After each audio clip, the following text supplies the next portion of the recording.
Yan, namalengke ako ngayon.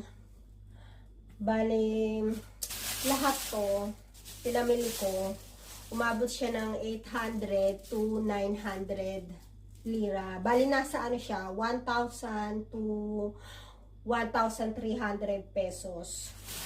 Ang pinakamahal dyan sa binili ko, yung isda. Ayan. Ano lang to kalahati. Eh, hindi ko alam kung umabot to kalahati. Nasa kalahati siguro. Maliit lang siya na isda. Parang isdang bicol, ganyan. Ano, nasa 150 lira na to.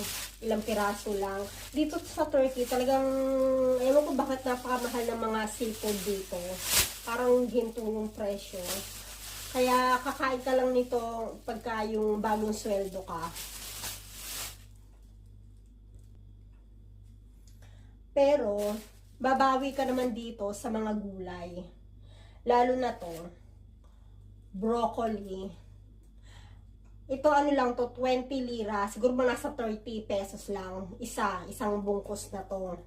Bali, bumili na ako ng 5 piraso, 5 bungkus. Ayan. Kasi mura lang siya. So, dito, pagka yung mga ganitong mura na gulay, samantalahin mo lang bumili ng marami. Kasi pagka yung hindi siya season, mahal din to. Ano, umaabot to ng 60 hanggang 90, isang tali, ganyan.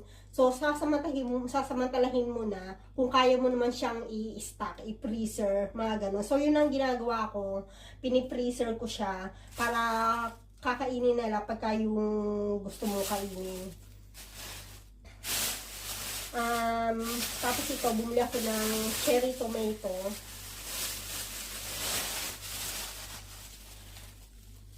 Cherry tomato. Tapos, yung ganito, ginagawa lang dito itong pang breakfast. Tapos, isang klase pa ng tomato. Ganyan.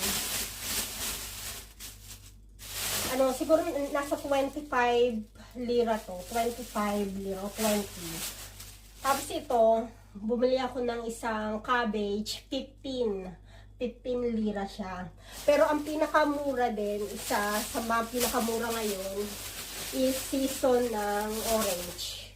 Ano lang siya, 3 kilo for 100 lira ngayon ang presyo niyan.